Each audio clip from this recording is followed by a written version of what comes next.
Play, hablemos de vida, pasión y verdad. Hablemos de trayectorias, la sonia.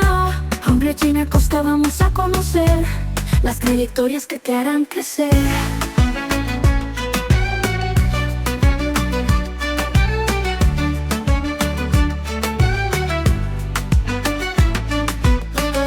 Hablemos de vida, pasión y verdad. Hablemos de trayectorias, ya sonia.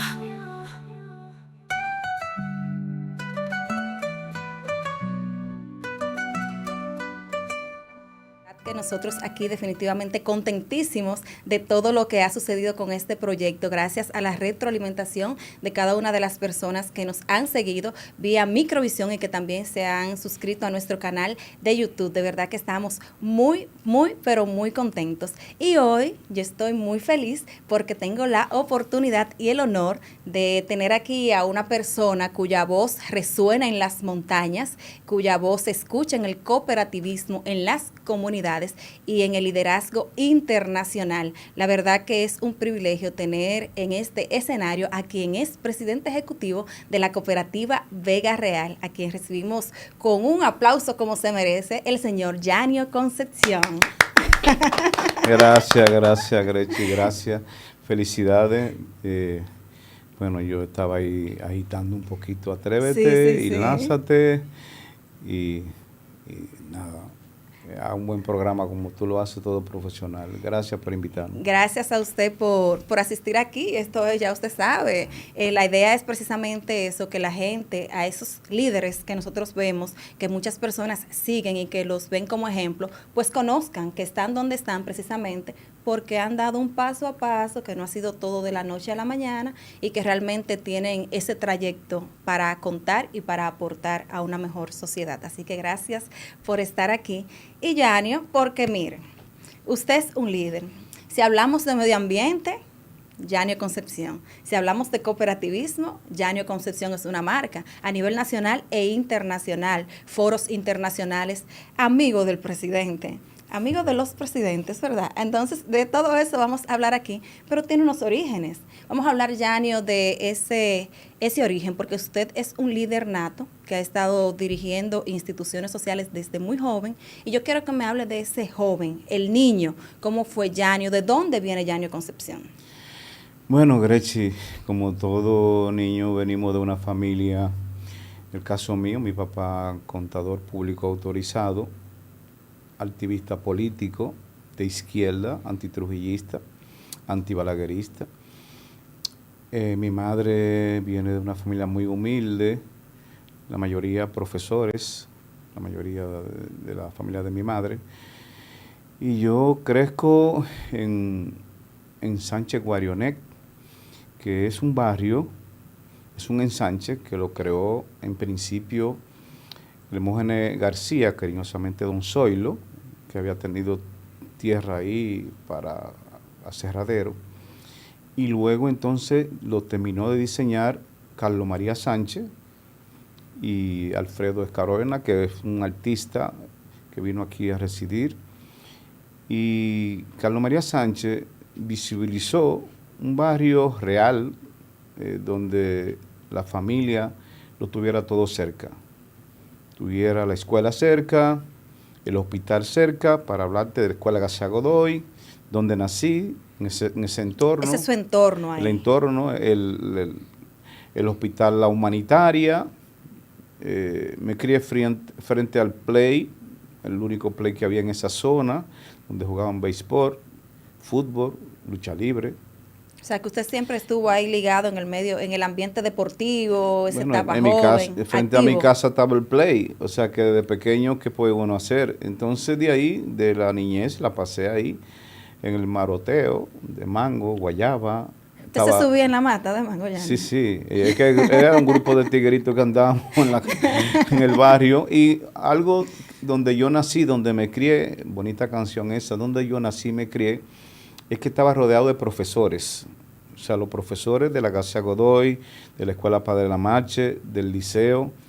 Me acuerdo la marca que teníamos nosotros en el barrio. Yo no estudié en la García Godoy, aunque nací ahí mismo, en el patio de la Casa Godoy. ¿Estudió dónde? En la Escuela Padre de la Marche. Entonces, porque mi tía y los vecinos eran profesores en la Escuela Padre de la Marche. Entonces, mi mamá decidió enviarnos a la Escuela Padre de la Marche porque ella daba clase en la Casa Godoy. Mi tío daba clase en la Casa Godoy, mi madrina daba clase en la Casa Godoy, mamá daba clase en la Casa Godoy, y yo no, todavía ni le pregunté a ella, ¿y qué pasó? ¿Por qué no mandaron a la escuela? Era No, muy tal vez distante. para que no dijeran que le ponía mejor nota o que influía ahí Sí, ya. pero entonces ser hijo de profesor, de profesora, también era un gran compromiso, o sea, en la parte educativa. Entonces ahí nací en el Sánchez Guarionet, frente a donde está actualmente el Club La Matica. Okay. También había un dispensario, un cuartel, las calles bien diseñadas, buenas calzadas. O sea, que estaba bien O sea, desarrollado bien, para sí. eso. Ahí fue mi infancia. De ahí, entonces, de mi infancia, jugaba mucho basquetbol en la escuela Casa Godoy. Cuando llegábamos de la escuela, era para Casa Godoy, y ahí nacieron también el Club La Matica, que nació en la escuela Casa Godoy, ahí jugando todas las tardes. Y luego esa infancia me trasladó, como siempre, había que ir a misa a Domingo Sabio. Ya como niño voy a Domingo Sabio, y de ahí entonces me atrapa el padre Fernando Jacob y conmigo hace un experimento. Ajá, vamos a hablar ahora de eso. Yo quiero ver la imagen que tengo ahí, Josué, porque tengo aquí, usted ha hablado de esa etapa de niño, estuvo involucrado viendo cómo estaba esa parte deportiva, cómo se movía el ambiente en su barrio. Entonces, una parte muy importante siempre es cómo influye la familia en ese sentido. En el caso suyo, usted desarrolló a muy temprana edad una responsabilidad social. Y aquí hay dos personas que son los que realmente influyen o marcaron a Yanio Concepción para que se fuera a esa responsabilidad social, que fuera muy marcada a temprana edad. ¿Cómo influyó su familia precisamente en ese despertar de esa responsabilidad que asumió Yanio desde tan temprana edad? Bueno, sí, temprana edad, porque ya a los 12 años ya yo estaba liderando un club de los niños en Domingo Sabio y en mi barrio también. O sea, yo era el líder de los niños, de los vecinos, el que guiaba. Si íbamos para el río, tenía que estar vigilando. Si iban a marotear, tenía que estar vigilando. Siempre estaba vigilando, porque cuidando. Cuando llegábamos a la casa y cuando tirábamos al río, el primero que le cogían el brazo era el hermano mío, que era el más bellaco, y entonces iba a la pela, porque uno no puede irse sin permiso, por el río estaba el río Camus. Y entonces ya esa parte, yo fui protegido por mi madre. Y que vemos en pantalla ahí a su madre y también a su padre. Y guiado por mi padre, porque yo fui también mochilero de mi padre. Mi padre era cazador, pescador, y entonces de pequeño también me llevaba a cazar y a pescar. Algo muy bonito que recuerdo de mi padre es que él tenía mucho nombre.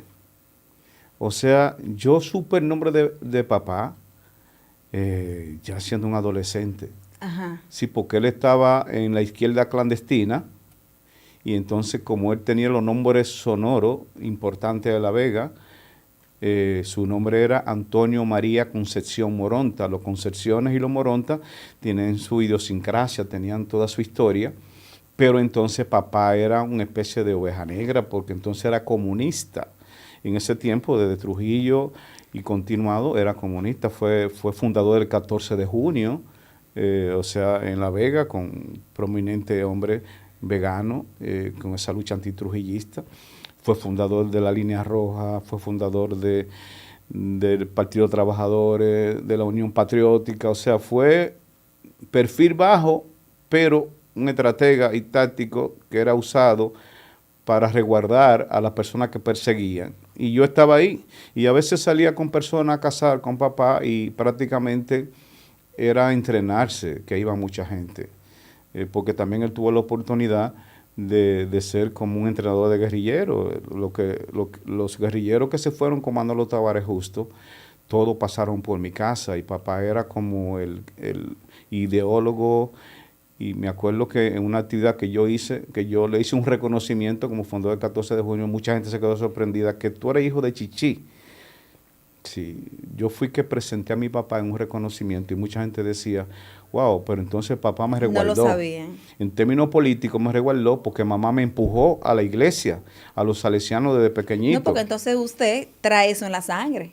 Si ella no lo Lógico, cuida por ahí, usted estuviera ahora mismo. no tuviera, no, ya. Lo hace, pero de una forma diferente. Lógico, la madre protegen a uno y me acuerdo que me enteré de esa protección por un compañero de papá de Santo Domingo. Dijeron, no, es que eso fue una estrategia política, que tú te fueras a la iglesia y que te dejaran ir, porque papá a los 14 años ya yo iba para el seminario y el padre Fernando y el padre Plinio, todos los sacerdotes de la iglesia Domingo Sabio fueron a pedir permiso. Y me acuerdo que yo estaba asustado. ¿Qué le va a decir papá a los sacerdotes? Y ustedes me conocen a mí, ya ustedes saben que yo soy ateo.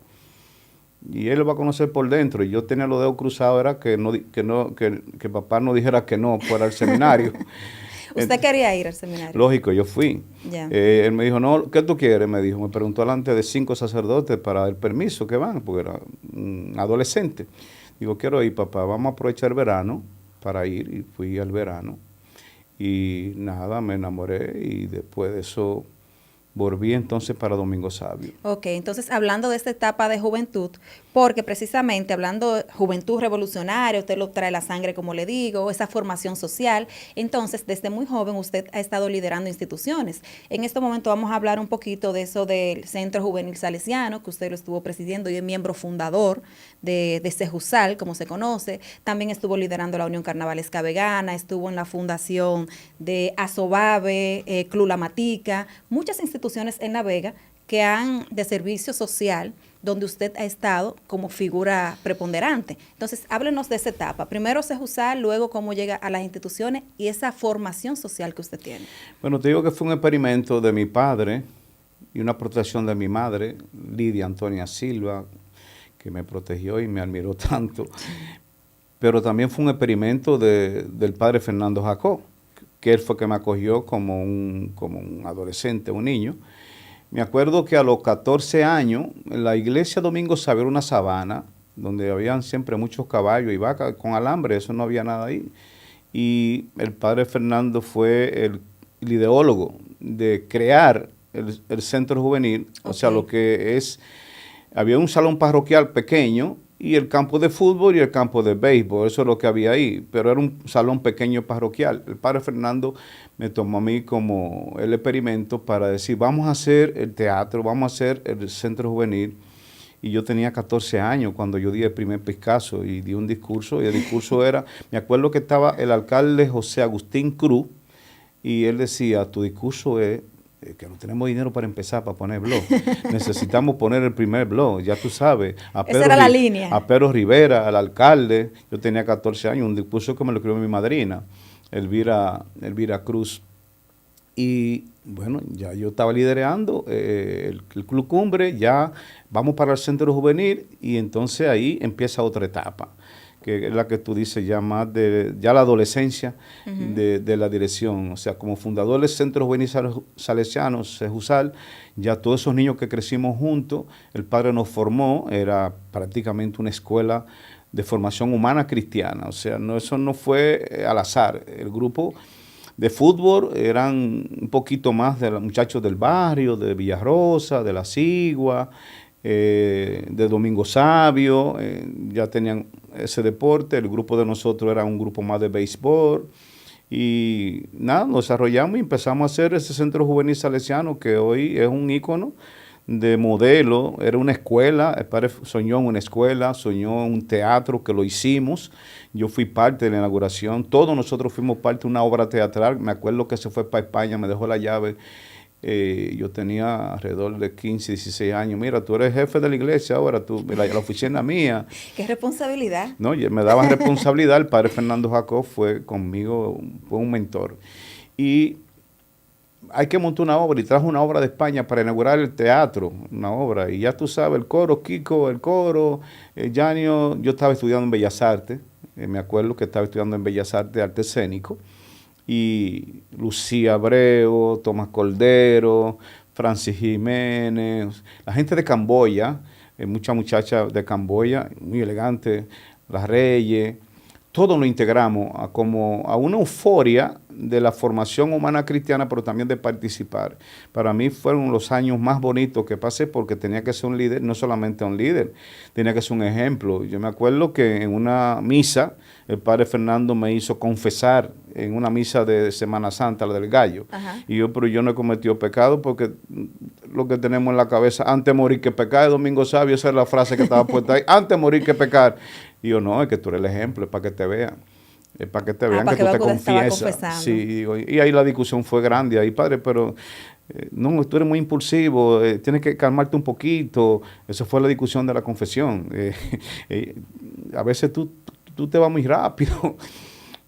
Pero eso fue una etapa bonita, la fundación del Centro Juvenil Salesiano, porque estaba el DOSA y emigraban los muchachos del DOSA ya a jugar fútbol a las universidades, a estudiar fuera, tanto en Santiago como en Santo Domingo, y ahí nos quedamos esa nueva generación que por 10 años dirigí con mucho gusto. Tú mencionaste otra etapa, ya fuera del DOSA, que fue la etapa después que ya yo tengo familia, que también fui presidente del club en Sánchez Duarte, que es donde nacieron mis 2 hijos, y después entonces vengo para atrás y me mudo en Domingo Sabio, y entonces fui presidente entonces del Club Amatica, que fue otra etapa ya un poco más, ya adulto, también duré 10 años, y hiciste mención desde la Amatica.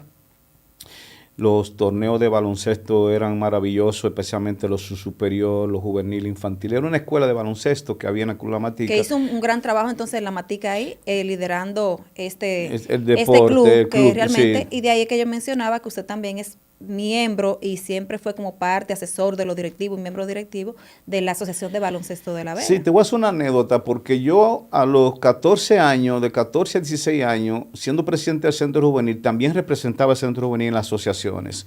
Me acuerdo que Porfirio Vera me objetó en unas elecciones, en el Country Club. Me objetó Porfirio Vera, que es menor de edad, que no puede votar. Yo era el voto decisivo.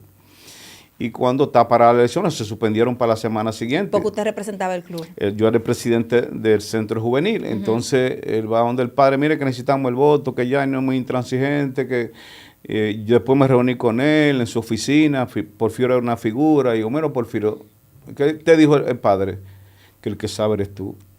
Y tú no me vas a conquistar a mí con una objeción porque yo sea menor de edad. Había cédula de 16 años.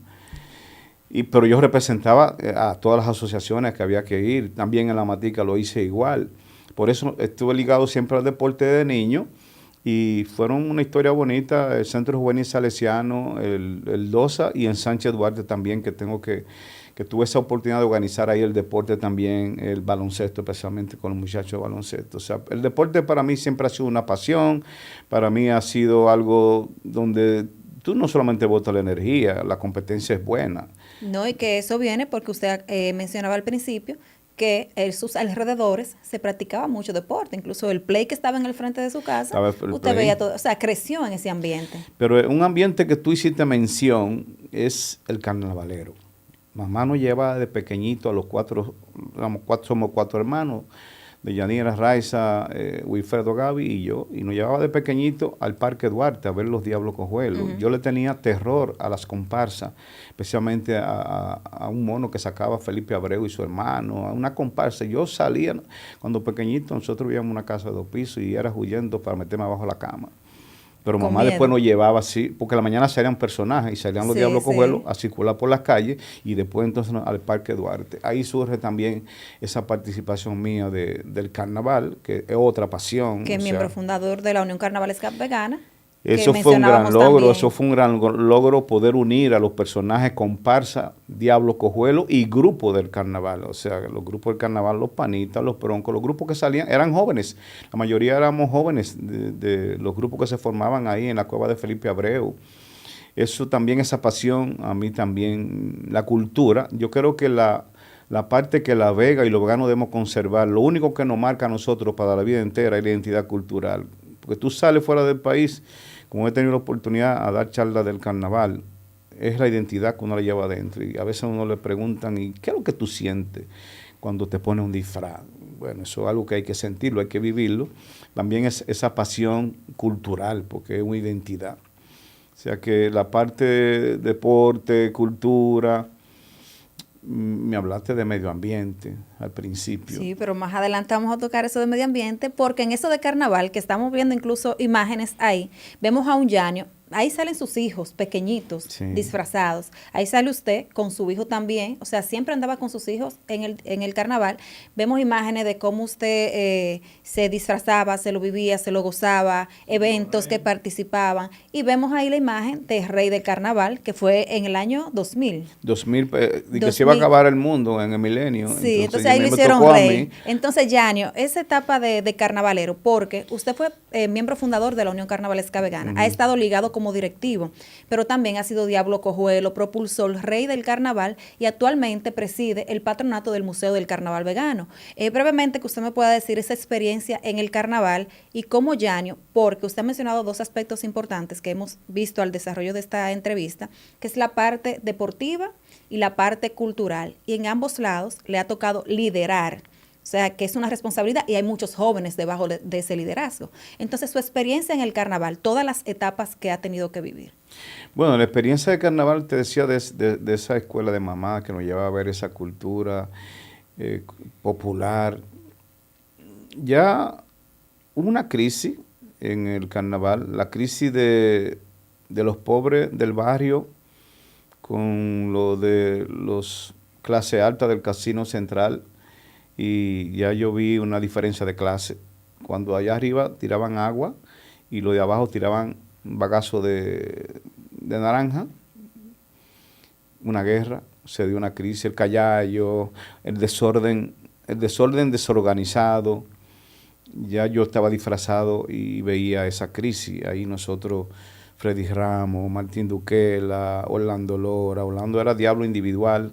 Siempre tú sabes cómo es Orlando con sus sueños. Rubén Gonel, Los Panitas. O sea, éramos jóvenes.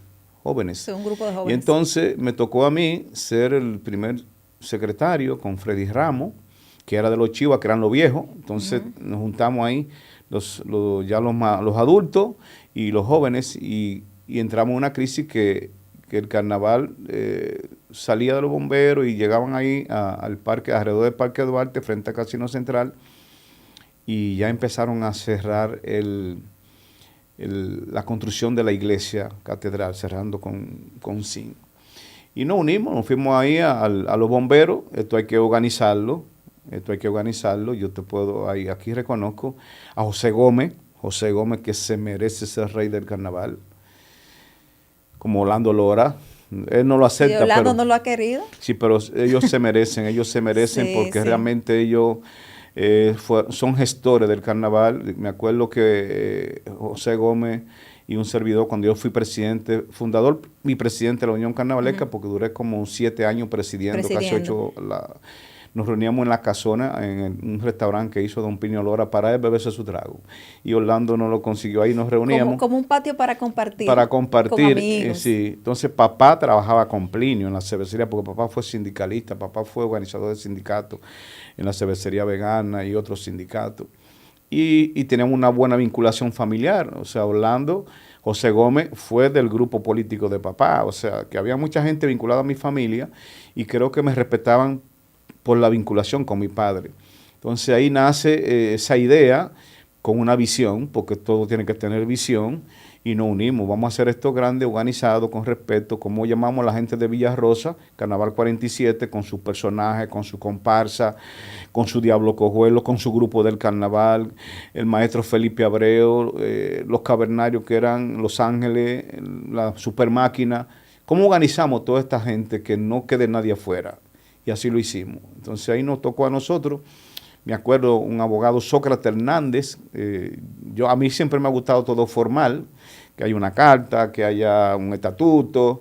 Y José Gómez, Sócrates Hernández trabaja con José Gómez y le pedimos que nos hicieran los estatutos. Legalizamos y ahí constituimos la Unión Carnavalesca, formalmente ya como una institución incorporada sin fines de lucro, pero con una visión y un compromiso, un objetivo claro, una visión de organizar el carnaval. Ya la última parte del Parque Duarte y después la segunda parte, que fue el Parque de las Flores, después La Palma. Con una crisis de comercialización, y ahí es que llega el señor Cookie Medrano me llama, venga acá, mi hijo, quiero hablar con usted, dígame, quiero ayudarlo.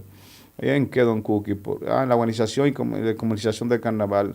Mire, Mario Peña Batista se gana un dinero aparte, Rubén se gana otro, todo el mundo gana y usted organizando y no ganan nada. Yo quiero organizarle el carnaval.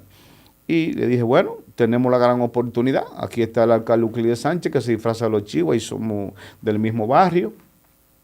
Entonces, de ahí surge una unión carnavalesca ya llevando el carnaval a otra dimensión. Que se puede decir que es el monstruo que vemos hoy de carnaval. Sí, o sea, ahí se desarrolló todo. En nuestra identidad, o sea, por eso cuando decía, tú puedes perder todo lo que tú quieras, pero donde quiera que tú te vayas, tú tienes en el corazón tu identidad cultural.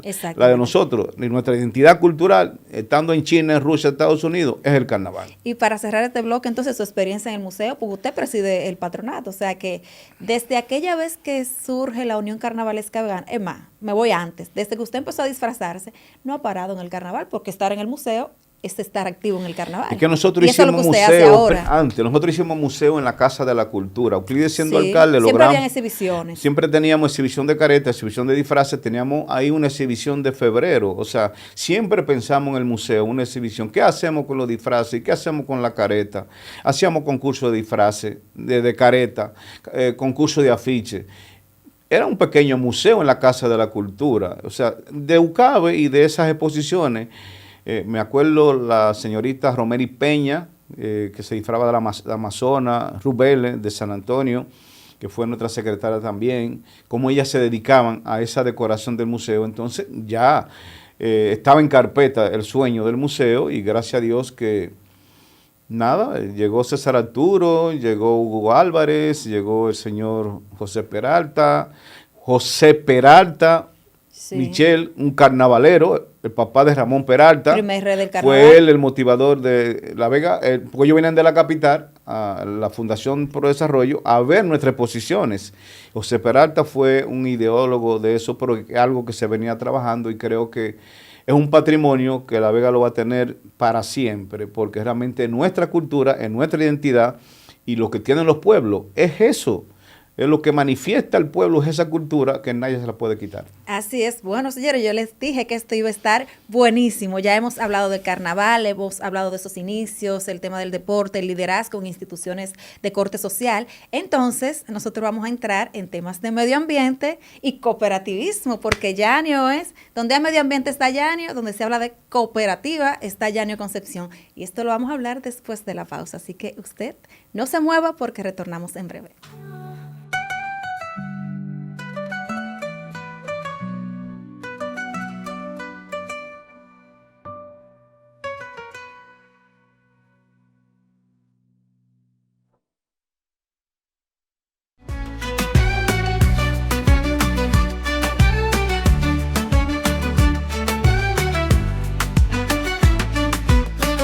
Hablemos de vida, pasión y verdad. Hablemos de trayectorias ya sodio.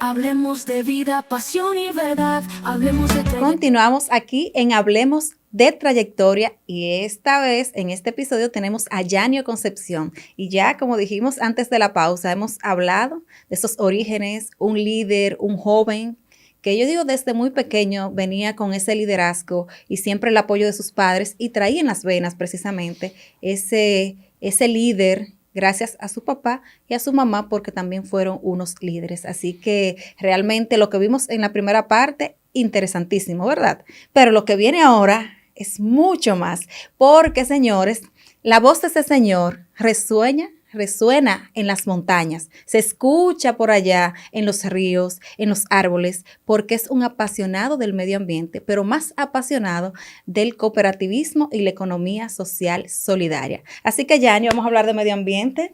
¿De dónde le nace a Yanio ese amor por la naturaleza, esa lucha? Y sobre todo, Yanio, vamos aquí a hablar un poquito de esa batalla. Yo digo batalla porque no ha terminado, que es llamado Loma Miranda, que ahí Yanio es la imagen principal. Incluso esa caricatura que es lo primero que vemos ahí en pantalla de Yanio en defensa de Loma Miranda. A mí me encanta esa caricatura que la gente está viendo, porque habla mucho de usted. Háblame de esa parte medioambiental. Bueno, te dije al principio que yo fui mochilero de papá. Sí. Y, o sea, anduve en la montaña, en los ríos, con mi abuelo. Pero una parte, ¿nunca se le pegó una pedrada, algo en el camino? No. No, yo a mí me cuidaba mucho. Mi abuelo me cuidaba mucho también, José Antonio Concepción. Y desde pequeño metido en el bosque. Y me acuerdo que papá me dejó solo en un momento de cacería. Me dijo, quédate ahí abajo de esa mata. Me dejó un coconete con un poco de queso blanco y yo me dormí. Y cuando me despierto, un niño al fin, Ajá. no veo a papá. Y lo que veo es una culebrita verde parada frente a mí. Ay, ay, ay. En mi vida yo, dijo, como uno estaba siempre con esta cosa de esta imagen del demonio, y las culebras siempre eran como demonios, yo salí corriendo y era voceando a papá.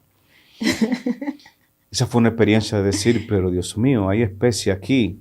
Después otra especie, yo le tenía mucho miedo a las ranas, y en los arrozales, a los macotoros le decían que eran macos grandes. Y ahora tanto que ama esos animalitos, ¿eh? Sí, entonces le tenía miedo. Papá mataba tórtola, guinea, todo eso. Y yo desde pequeño fui buen cazador, o sea, buen tirador. Papá me enseñó a tirar. O sea, yo sé tirar de todo. Pero después como que me dolió en el alma cuando yo, tirando con un rifle que tenía, maté una cigüita en una palma. Y como que ahí se me ablandó el corazón. Se lo marcó. Sí, ya la culebrita, el macotoro y esa cigua que no cayó, sino que se quedó dentro de la palma. Okay. Digo, bueno, pero ¿qué pasó aquí? Entonces eso me marcó, decía, no, hay que proteger las especies, hay que educarse, tenemos que convivir con ellas, somos media isla, ¿para dónde vamos si estamos exterminando nuestras especies? Entonces surge ahí desde niño esa parte de la defensa y protección del medio ambiente. No se hablaba mucho en nuestra niñez, no se hablaba mucho de eso en nuestra juventud. Y entonces me da con, hay que preservar, hay que proteger, hay que defender. Eran las 3 palabras clave, entonces, pero hay que educar. Y entonces a partir de ahí ya se convierte en una pasión decir que somos media isla, con otra media isla totalmente deforestada. En ese tiempo, hace alrededor de unos 15 años, en el 2011, Haití apenas tenía un 3% de bosque. Nosotros teníamos alrededor de un 25%. Estábamos exterminando todo. Entonces había que asumir una responsabilidad, especialmente en La Vega, el río Camus, sin caudar. Uno salía, por ejemplo, yo que salía ahí al río Terrero, o detrás de la casa de Balaguer, o cuando el padre Fernando nos llevaba para allá arriba a la misa por Fula, uno veía tantos arroyos, tantos manantiales, tantas especies, tantas aves, y empezaban a desaparecerse. Ahí nace esa ocupación, decía, tenemos que asumir una responsabilidad. Que usted ha sembrado muchos árboles, Yanni. Si Sí. sacamos cuenta, pues yo he sembrado, Bueno, tú sembraste miles, muchísimo. Usted, imagínese. Figúrate. Entonces ahí nace, eso como tú dices, la siembra, el cuidar, el proteger. Y llega un momento que Ambiori Guzmán, Domingo Cruz, Cristian, que están conmigo en la cooperativa, nos vamos a Loma Miranda. Me gustaba siempre el río Acapulco. Ok. Sí. Y entramos para allá. Yo, viviendo en La Vega, yo no conocía esas montañas. Para mí, uno pasaba por ahí, veía una montaña verdosa y había jabalí, había paloma, había guinea, o sea, habían especies. Y anuncian ahí que van a explotar esa montaña. Ya nosotros hemos hecho una lucha previamente con el obispo Monseñor Flores. Ajá. Y Monseñor Flores fue donde Balaguer, con un comité que se hizo aquí, que estaba Sócrates Hernández, un grupo de jóvenes, luchamos para que no se explotara los Ortega, y el obispo no introdujo, y fue el mentor también, y fue nuestro guía, a Antonio Flores, en esa primera lucha de defensa de esa montaña de los Ortega.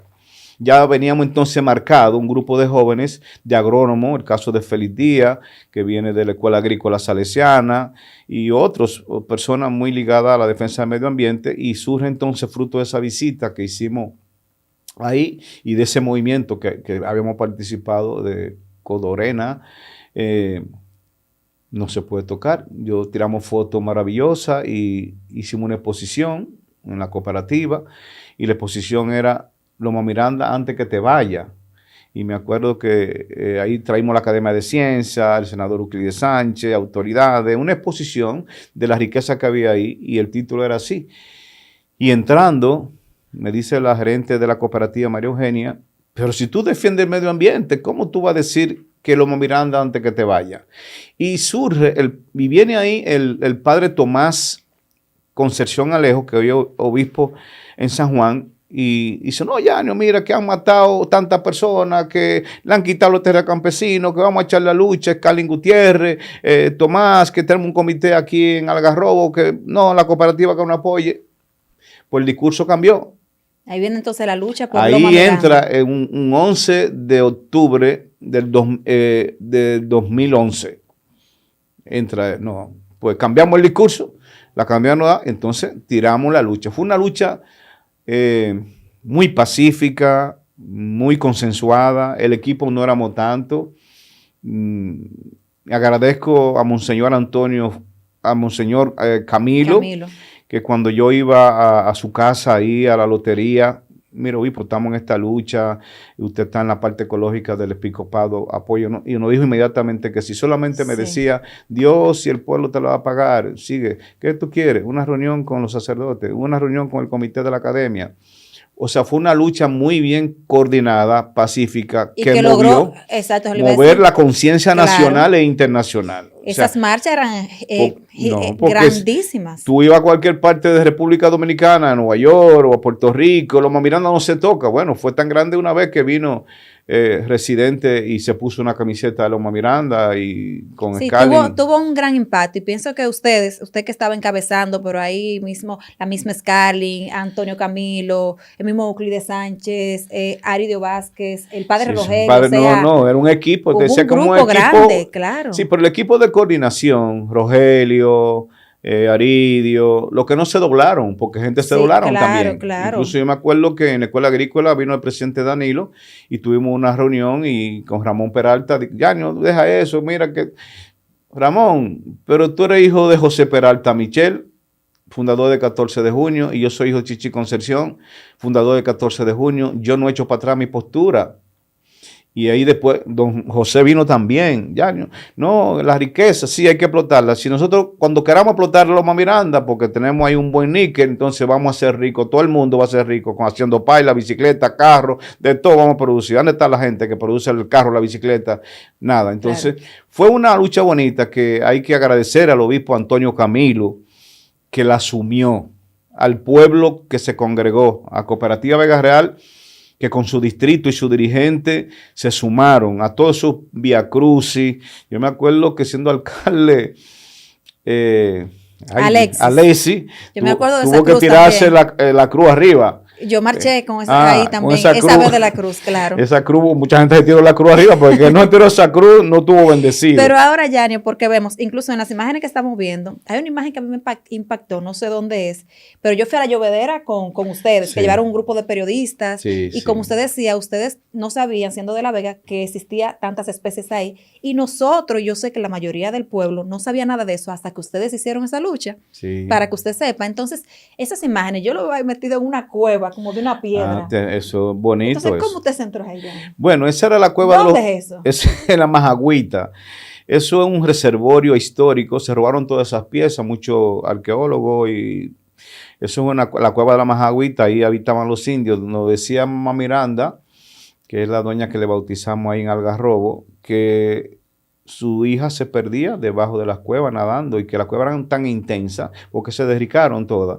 Y entonces yo quise hacer la experiencia de entrar a la cueva porque vinieron un antropólogo. Usted lo vemos muy bien en esa cueva, pero y yo entré con el señor Genaro y me decía, mira, todavía queda como el humo de los indígenas, la iglesia que está por aquí arriba. Me hacía una historia que yo decía, pero voy para allá adentro. y me metí a la cueva.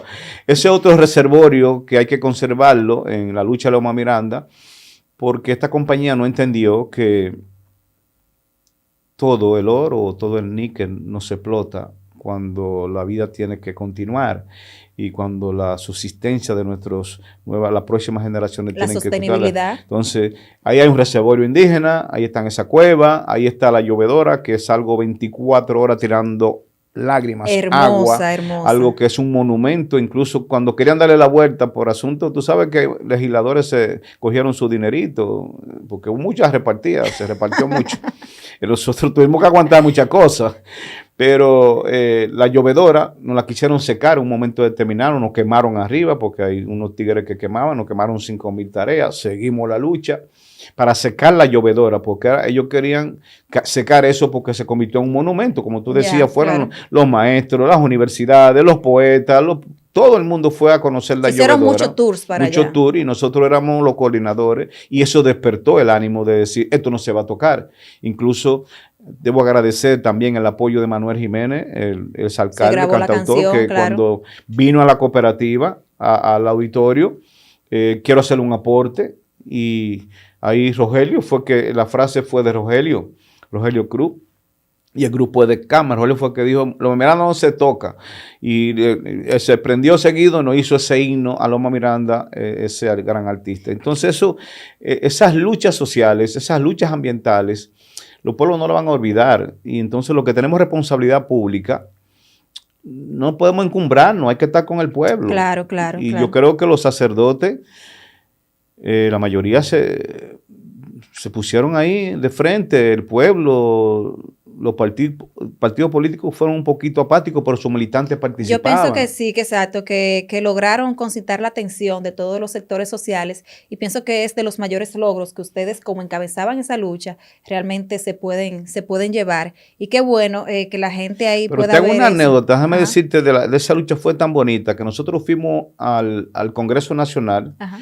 con todos los sacerdotes de la diócesis de La Vega, y temprano fue una guagua con unos camiones, fue como allá están los senadores, y el obispo le dijo, ustedes están muy bien, ustedes cenan todos los días, senadores cenan todos los días, y de allá para acá lánguido, amiga. Digo, yo vi por camino, lo veo rojito y seco, y me dice Félix Nova, también luchador, no hemos comido ni agua, nos dieron los diputados y senadores, ni agua nos brindaron. Hubo que pararse a comprar juguito. Ay, no, pero eso es parte de ese proceso. Y que bueno, ya vimos a Yanio en esa parte de medio ambiente, y haciendo un cambio, porque seguimos viendo desde que iniciamos ese liderazgo social que usted tiene con las comunidades. Y hay una parte muy bonita desde la cooperativa Vega Real, que es la parte cumbre, entiendo yo, ese liderazgo que tiene Yanio Concepción. ¿Cómo llega Yanio al sistema cooperativo, a la cooperativa Vega Real? Yo viviendo en Camboya, ya con mis hijos, frente a mi casa había un distrito de la cooperativa Vega Real, el señor Hilario, el señor Fran Reyes, me invitan. Ellos le hacía falta un tesorero, yo llegué y era tesorero seguido, porque en ese tiempo yo tenía la dirección de una financiera, Fivega, y otra compañía de remesa.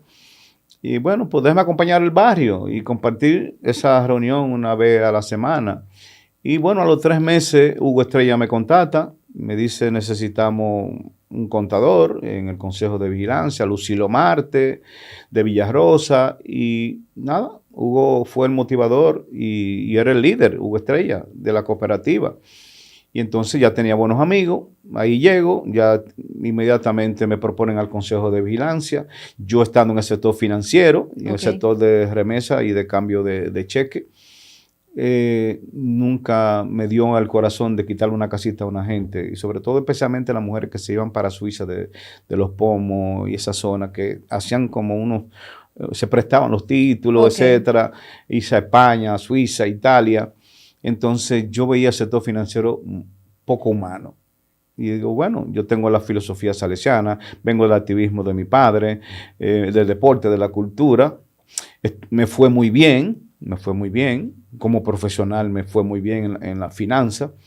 Y entonces ahí me enamoro del cooperativismo, voy a Puerto Rico, estudio en Puerto Rico, después voy a España, estudio en España, ya con los recursos voy a Estados Unidos a conocer el cooperativismo, bueno, de ahí es una historia de enamorarme del cooperativismo como una doctrina y una filosofía, porque es de principios y valores, y luego entonces irme a estudiar economía social y solidaria y traer a República Dominicana la economía social y ¿Qué solidaria. tan difícil, precisamente ahí, en esa parte, qué tan difícil es venir con ese modelo de economía social y solidaria a un país como el nuestro? Bueno, es difícil porque perdimos los valores. O sea, lo viejo, uno dice, se perdieron los valores. Sí, se perdieron los valores. Porque cada quien es un bicosollismo, cada quien jalándose para los Cada quien moños, está por su lado, individualismo. Entonces tú traes el colectivismo a una economía, o sea, hay tres economías, la pública, la privada y la economía social solidaria, eso aprendí, pero bueno, esta es la economía del cooperativismo. Entonces, ser colectivista, ser asociativista, creo que nos dio esa gran empuje a la cooperativa Vega Real. Entonces, Yanni, usted es presidente ejecutivo de Cooperativa Vega Real, tiene ya mucho tiempo ahí, un liderazgo sólido. ¿Qué ha significado para Yanio Concepción trabajar con tantas personas, saber que ha impulsado proyectos que impactan la vida y las comunidades, o sea, que la gente pueda tener su casa, que pueda adquirir eso que necesita, que pueda acceder a la banca, o sea, que pueda tener su préstamo? ¿Qué significa para Yanio Concepción, el líder, que a través de la cooperativa se pueda transformar vidas en las comunidades?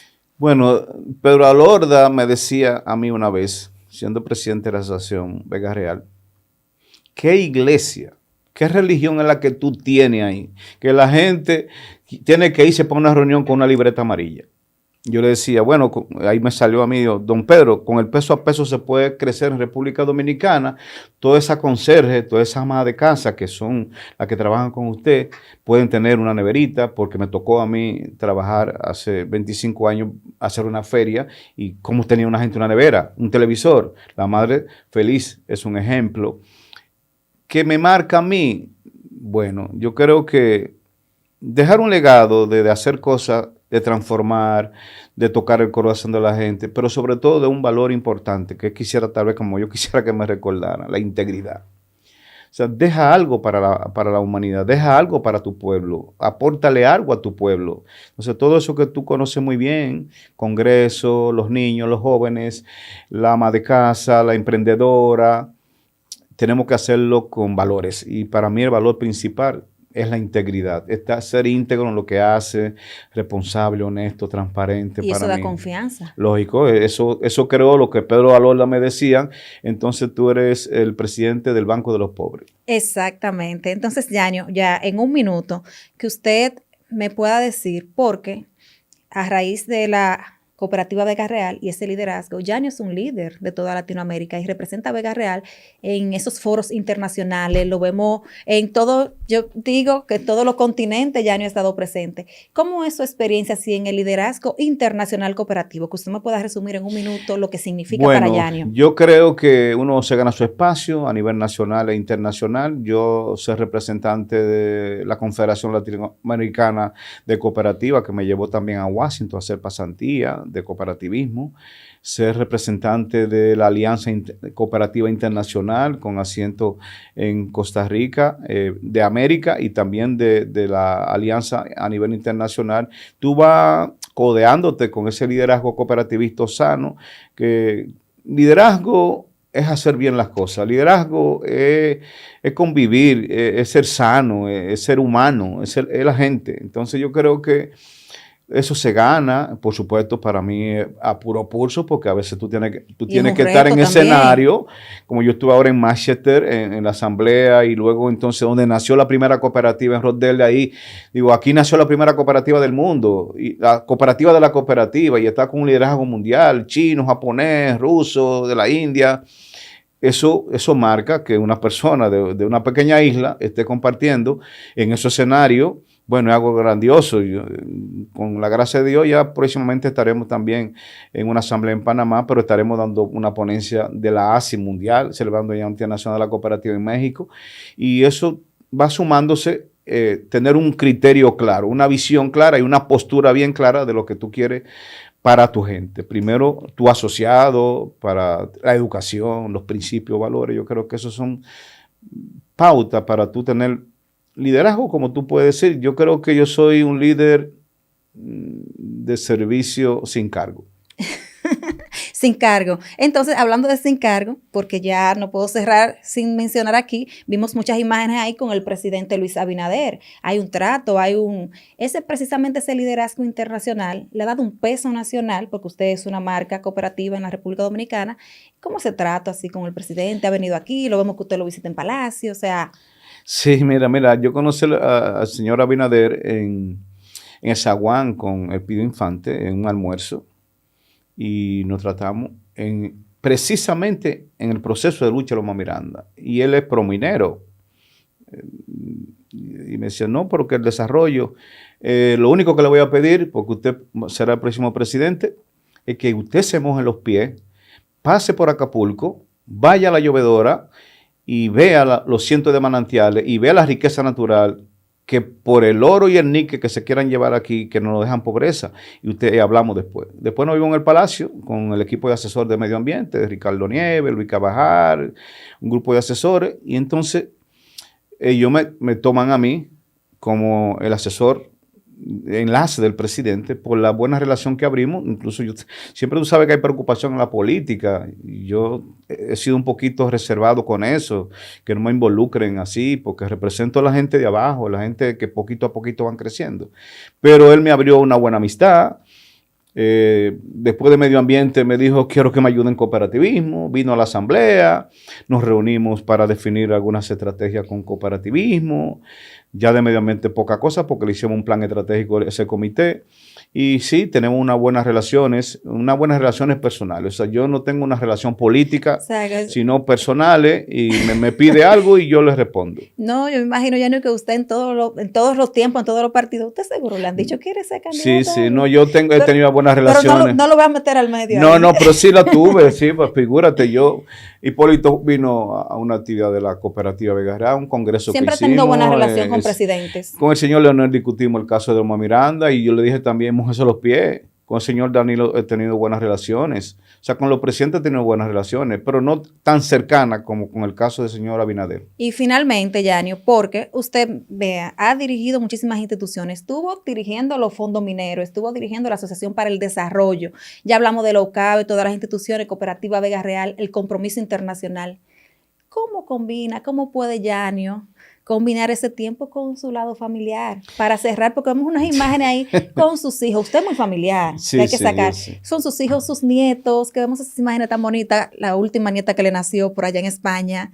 Dígame, me tomé 25 en un minuto, días. ¿Cómo lo logra? Tenía 10 años que no cogía vacaciones. Dije, bueno, yo le saco el tiempo para ello, eso es innegociable. 2 veces al año junto con los esposos, las esposas, y nos vamos para donde quiera. Usted se lo disfruta, sí, yo lo he visto en Disney World, lo he visto que va allí. No, cogí la niña pequeña de Yania, que es muy celosa porque tiene un esposo periodista y que ella es la que va a decidir cuándo es que va a subir las redes sociales de ella.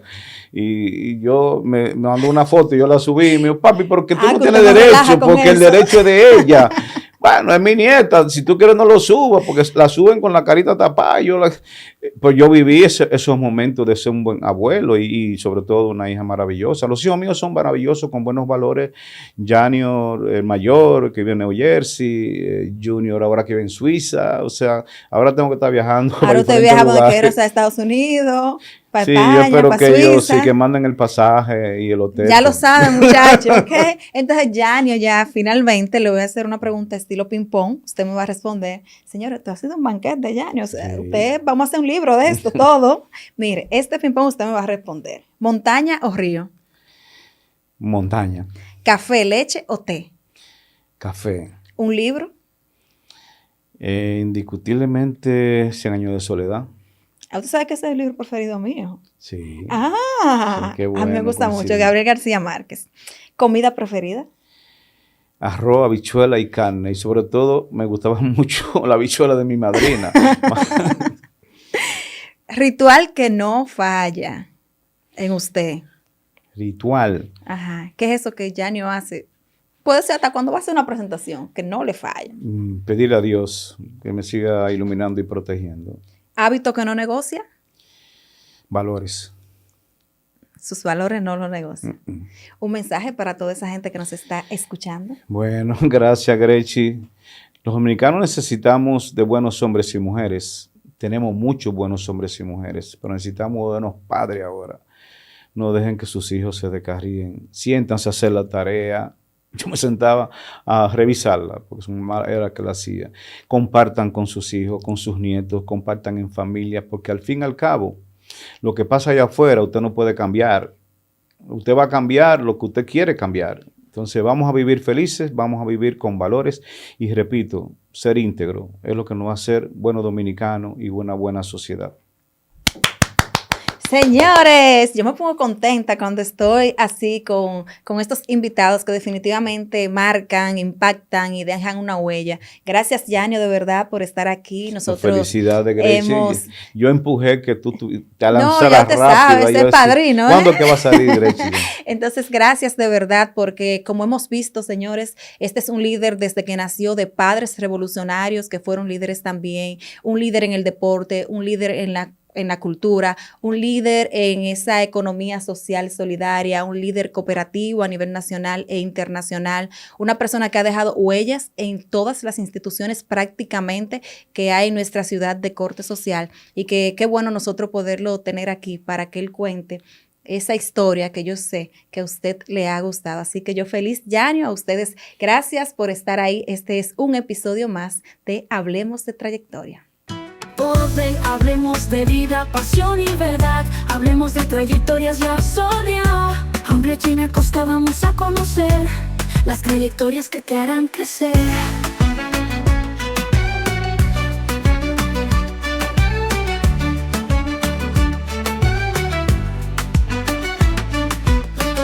Hablemos de vida, pasión y verdad. Hablemos de trayectorias ya soñado.